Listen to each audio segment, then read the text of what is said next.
Week one kicking off at MetLife. Jets Steelers. We're going to talk about some key matchups. I'm Glenn Norton with Jet Nation Radio and JetNation.com. Be sure to log into JetNation.com where you can register and become a part of what is the most active Jets message board on the web. So we're going to talk about some key matchups. I was going to do this last night, and I just got my days mixed up. I was thinking we were a day ahead, so I feel like the opener got pushed back a day for me because I lost track of my days. Bad news. Thought I was going to get to go to the game. Had the arrangements all set up. I mentioned it the other day. Found the military had a free flight going out tomorrow, and it got canceled. So I won't be getting on that flight, and I won't be going to the game. Unfortunately, that would have been a nice time. But we're going to talk about Week 1 against Pittsburgh. Folks are fired up. Greg says in the chat, LFG. Time to go show them what we got. Listen, I think it's going to be a close game. I think the Jets have some things going for them, but there are some concerns. Obviously, Elijah Vera Tucker confirmed out for the season, torn triceps. There's the one part of me that says you have to imagine it's time the Jet is done. However, it's the type of thing where you can see him getting like a 1-year deal in the offseason, 1-year cheap deal. Jets try to kind of get lightning in a bottle. Like, hey, if he stays healthy at, a couple million a year, you're getting something there.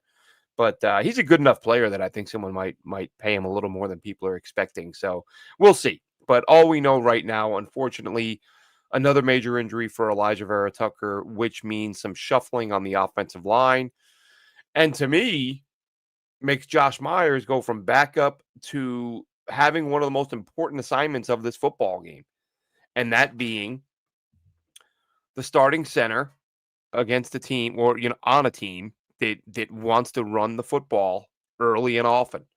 So you got to win up front. You got to win up the middle. And the Jets have a center who, let's face it, he was ranked 31 of 32 in run blocking per PFF last year. Watched them on film when they signed him. Didn't come away thinking anything special. Felt like, okay, this is a backup level guy, and that's, putting it mildly. And that's why the whole Tippmann that's why the competition with Tippmann has made no sense this whole time. It's like they're not even close. Tippmann's a much better player. He'll be playing guard, Greg. And as I said, there are those who feel like that's where he should be playing because of the height and the leverage. And, you don't see a lot of centers who are as tall as Tippmann, and that was the knock coming out. And some people have stuck with that and feel he's better suited to play guard, and maybe he is. But that doesn't make Myers good. So I think Myers and Keanu Benton, the nose tackle / DT out of Wisconsin a couple years ago, big, quick, powerful guy. Hasn't been as dominant early on as I thought he would be, but he's had some very good moments. He's entering year 3 now, so maybe he takes that next step. But I think Keanu Benton's a really good player. I think he can be a force against the run, and that's what makes Josh Myers so important in this game. Of course, listen, especially when you have him lined up directly over the center or on the nose, you're going to be double teaming him with Myers and Tippmann or Myers and Simpson, whichever way you're going. But you still need that guy in the middle to hold things down. And Myers versus Benton against the run, to me, is a key matchup, a concerning matchup. I think Benton has the advantage there. I think Myers, not Myers, but Simpson, we don't really know how healthy he is, right? He's a guy who's been on the injury report a little bit. A couple of days ago, Aaron Glenn was non-committal about his status. He apparently did practice. Hasn't been, nothing serious that we've heard in the last few days. So hopefully he's 100% or close enough to it that when he's helping out Myers on what, you're expecting to see a fair number of combo blocks, double teams on Benton in the middle of that defense. But Myers, to me, again, a guy who hasn't had a lot of success as a run blocker. So a big spot for him against a big, powerful defensive tackle. And it's, this will be an every week thing unless the Jets make a move at guard, which honestly, if this were me, and I get it, the Jets aren't exactly tuning in to hear my takes. I would almost rather go Tippmann at center and Xavier Newman at guard. But that's just me. Next up, Next key matchup, again, we've talked about how the Jets are going to run it a lot. And one aspect of this run game, one reason we think this run game is going to be so good is because Justin Fields, I would say, second best rushing quarterback in the NFL behind Lamar, of course, just in terms of the ability to not just run the ball, but just to be electric and make big plays with his legs. That's what Justin Fields is. So if you're the Steelers, you got to be planning for that. So what are you going to do? What do I would imagine the Steelers are going to do? You're going to ask Peyton Wilson to spy. Peyton Wilson, the linebacker out of NC State. A couple years ago, he's one of the players we had a chance to speak with at the at the Senior Bowl. Was one of my favorite linebackers coming out that year. Ran in the 4.4s at Indy. I think I said before that season, or some early in the season, I shared a couple of his highlights, and I said, this dude is going to kill the 40 at the combine. I don't think I said he would run 4.4s. I can't remember, but he did. He ran in the 4.4s, became a high draft pick for Pittsburgh, got off to a little bit of a slow start as a rookie, but played better as the year went on. And I would imagine, and listen, Patrick Queen is another one. He's not quite as fast as Wilson, but again, I feel like when you're talking 4.46 versus 4.5, that's not 0.04 of a second. You're not going to be like a step different. That's like inches. So it's not like you can't count on Queen to run a little bit. So I think those two guys, Wilson, I would list first because he's the faster of the two by a very little bit. So I think Wilson is a guy who's going to be asked to spy Justin Fields, and Fields again is going to have to run him all you want. He's going to have to make some throws to keep defenses honest, to keep coordinators, have them respect him enough that they can't just all out attack the run.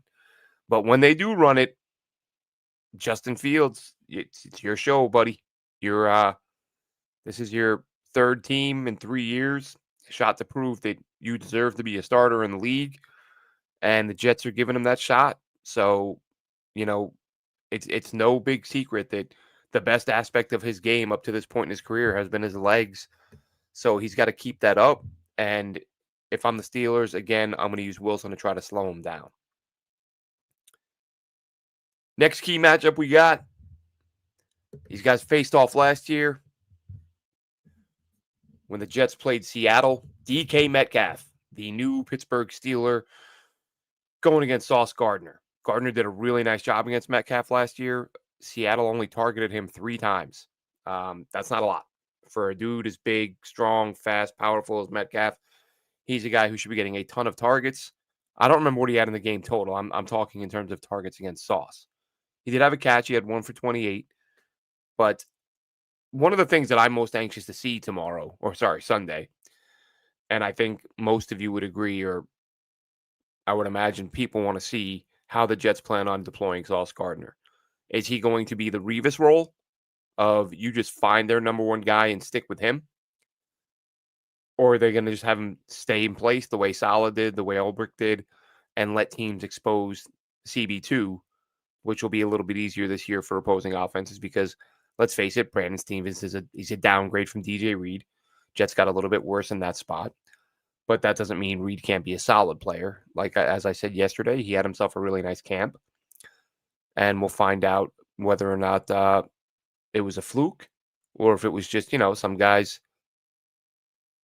The gate that, I'm trying not to knock the guy. But the reality is, and we all know this, it's preseason games aren't the same speed, aren't the same intensity as regular season. So sometimes you see guys have these really good camps and then the season starts and it's like, oh, he's still that guy that gave up 800 and some yards last year. So we'll find out with Brandon Stephens, or we'll find out if the Jets are moving Sauce, and we'll see if teams try to expose the Brandon Stephens matchup. Third, now this matchup to me, I probably in my mind thought this is the number one matchup. This is the key matchup of the game. When I just started, running the lineups through my head. And then I thought, because of how much the Jets are going to run it, it'll be big, it'll be important, it'll be key, don't get me wrong, but it's not the most important matchup. And that, of course, rookie tackle Armand Membou against TJ Watt. And I mentioned a couple days ago, listen, I expect Watt to have some reps where he just eats Membou's lunch. That's what's going to happen when you're a rookie tackle going up against one of the best edge rushers in the NFL, like top 2 or 3. Myles Garrett, Micah Parsons, TJ Watt. It's probably those 3 in whatever order you prefer. Well, I think Myles Garrett goes up top, but whatever any of those guys going against the rookie, you would expect them to have a really nice day. So TJ Watt, but this is the thing. As I said, the Jets plan on running the ball, but where this could become what considered the biggest matchup of the game is late in the game. If it's close, if it's 2-minute drive time, if the Jets have the ball with a minute and a half and they got to go 70 yards to score to win the game, when it's time for the Jets to where they have no choice but to have Justin Fields drop back and throw in those moments. If this game is close, fourth quarter, this does become the biggest matchup of the game. Put it that way. Initially, I thought this is the key matchup for the day.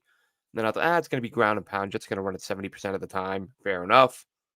But if you get obvious passing situations late in the game, that is the matchup to watch. So M'Bombou against Watt. As I said, I did this in a written piece earlier and just started that one off with saying, welcome to the NFL, Armand.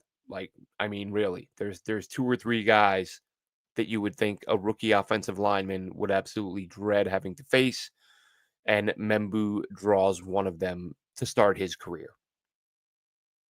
Will McDonald, the Jets edge, going up against Broderick Jones. I forgot this was a brain fart on my part. I'm getting old, folks. I said the other day, I forget so much stuff now. It's crazy. But Jones, I know he started 16 of 17 last year. For some reason, I was thinking he didn't start against the Jets. And I'd said this is the first time McDonald gets a crack at Jones. It'll be the second time they faced off last year. But it's just a big one. Not just because of the storyline about, Jones is the guy the Jets really wanted when the Steelers leapfrogged the Jets with the Patriots, and Belichick was still a genius back then. The Jets had to settle for Will McDonald. Oh, they didn't really want him, but they panicked because he was on the board. Well, 10.5 sacks last year. He's not really looking like a panic pick at this point, is he? And Broderick Jones gave up 10, which is crazy. That's an astronomical number for a tackle. So you have an OT who gave up 10 sacks last year going up against an edge who was told that that's the guy they wanted, not you. Let's see Will McDonald get to Aaron Rodgers and make some plays. Rodgers, we've seen so little of him. I have no idea how he's moving. I saw a clip earlier and somebody was clearly being facetious. It was a drill that Rodgers was doing with Pittsburgh. And man, he did. He was looked like he was limping on both feet. He's so slow, but it was a half-speed drill. So it's all right, what does he look like at full speed? We'll know in a few days. Right now, we really don't know. We're just kind of guessing and just saying, look, he's a year older. He's been beaten up. Was slow out of the gate last year, but did. Again, that was his first year back off the Achilles. He did look better as the year went on. So we'll see how he looks. But look, even if he's as good as, he can hope to be, Will McDonald is still every bit as good to chase him down and make some plays. So because of what I said about Sauce earlier, I had to put Brandon Stephens as the other key matchup because I expect Sauce to play well. I expect Sauce to hold his own. And all the Jets fans who are like, trade Sauce. Sauce sucks. He's overrated. This is going to be a quiet year for them. This is going to be the Homer Simpson backing into the bushes meme. Is what I'm hoping this is going to be for the Sauce haters this year. And I don't mean I expect fans on other teams to hate the guy. But the fact that so many Jets fans hated on him last year was pretty gross. Elite player, and I'm expecting an elite performance tomorrow. I keep saying tomorrow. What the hell is wrong with me? Sunday. What is today? Thursday, I believe. I don't even know anymore. Brandon Stephens versus Calvin Austin. And look, Stephens versus Metcalf. If Sauce isn't following, just put Brandon Stephens versus whoever. Because this is Brandon Stephens' first game as a New York Jet. We've heard all the talk in the offseason. Ravens fans, I saw Ravens fans celebrating, laughing that he was gone. He's the guy offenses looked for every time they needed a big play. And if it was 3rd and 15, they would find him. Aaron Rodgers, he's been around the block. He knows a thing or two about playing this position or playing his position. You have to imagine he has a pretty good idea whether or not he wants to target Brandon Stevens when he's lined up, whether it's Calvin Austin, whether it's DK Metcalf, whoever it is. Stevens has to show that he can be a guy that teams can't pick on in big spots. He wasn't able to do that in Baltimore. And now he comes to the Jets, where again he's looked good. So credit where it's due, and let's see how that goes. Real quick in the chat, Joel says, "Are we tanking?" I don't know anymore. I don't think the Jets were ever tanking. I think the Jets just have a lot of questions, and the biggest one is a quarterback. You know, I don't think there's any question they're not tanking, and I think for fans who are hoping the tank is on, it's not. And I think they'll win enough games to keep themselves out of range. You know, I think 6 wins puts you in a spot where you're not going to be in the top 2 or 3, which is where you're going to want to be. And who knows with this quarterback class? You know, it's only week 1, but I saw someone post a thing on Jet Nation earlier today. Dane Brugler really down on this class. Somebody else added Daniel Jeremiah too, that they're not sold on these guys. As I've said before, I'm a big Lenora Sellers guy. Other people have said he's just Justin Fields 2.0. I'm not so sure about that. I know that everybody's big on Arch, but we don't know if he's coming out. Listen, a lot of quarterbacks who are sort of not locks to be top 3 type picks, but I feel like there's a lot of guys who could become that, like with a big year. So I think there could be more. I think there could be more quality quarterbacks available come draft time than people are saying right now. But we'll have to wait and see. Harlan in the chat, how we doing, man? Harlan says, "Let's see how Sauce does. Hope you get some interceptions this season." That would be nice, wouldn't it? I mean, look, I defend Sauce as much as the next guy, but you can't deny the interception numbers are extremely disappointing, and almost hard to fathom. I know he doesn't. You know, we can talk about how teams don't target him because he's good. It's true to a degree. It's not like he never gets targeted. He sees the ball a few times a game. You know, even a couple years ago when he had a ton of pass breakups, it's like, man, if you're going to get your hand on the ball 20 plus times, you can't pick 3 or 4 of them. But we'll see if the scheme is a little bit different this year. You know, we don't know if it's going to be man or zone, if he's going to have his back to the quarterback, or if he's going to be looking ahead, you know, able to see what's in front of him and have a better chance to intercept the football. Because it's not like he's dropping picks, not that I can recall anyway. Again, having just said I can't remember stuff. I don't feel like there's a bunch of picks that went through his hands and you're like, oh, he can't catch. He just doesn't get his hands on the ball cleanly anyway. So I get that it's been frustrating, but listen, when you're giving up fewer yards, fewer catches, fewer touchdowns than almost every single corner in the NFL consistently, I'm not going to worry too much about the fact you don't get picks. You know, there's guys, oh, look at this guy, he had 5 picks. Yeah, he gave up 5 touchdowns. So give me a guy with 1 pick and 1 touchdown allowed over the guy with 5 picks and 5 touchdowns allowed. Because guess what? Touchdowns are automatic points. Picks aren't. So if you're going to give up a bunch of touchdowns and you get a few picks along the way, I'd rather no picks and no touchdowns. Or 1. I think Sauce at this point is giving up 1 a year, if I'm not mistaken. I'm pretty sure he's given up 3 in 3 years.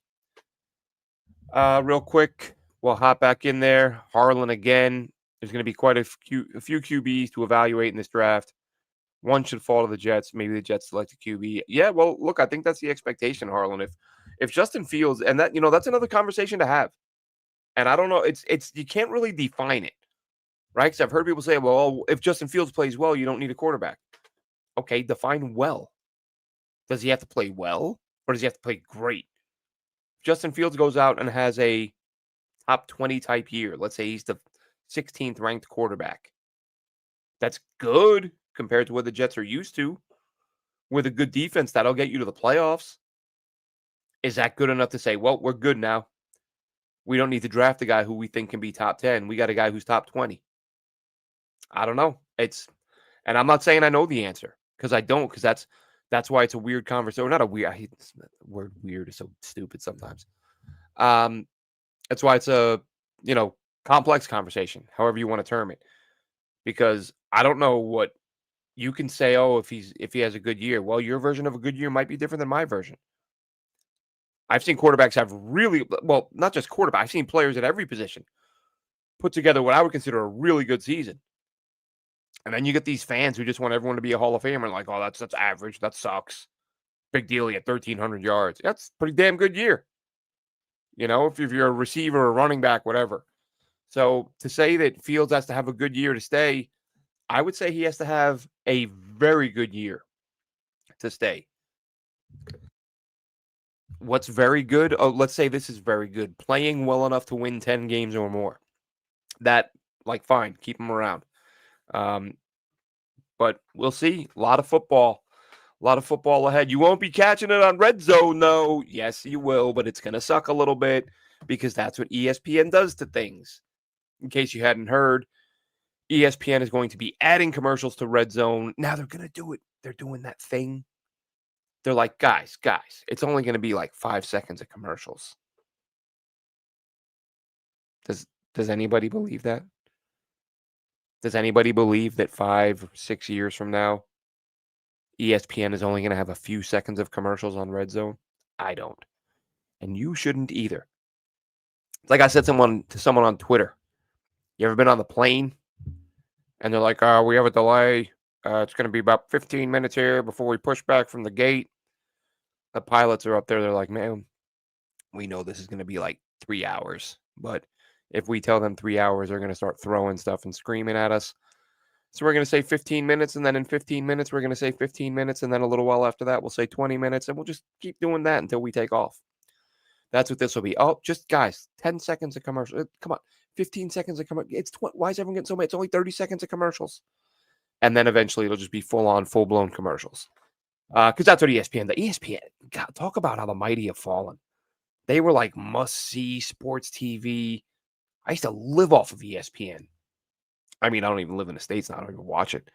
But when I did, it just went to trash. All right, let's see. Anything else in the chat? Let's see. I have a weird feeling the Jets are going to pick Drew Aller, the Penn State quarterback.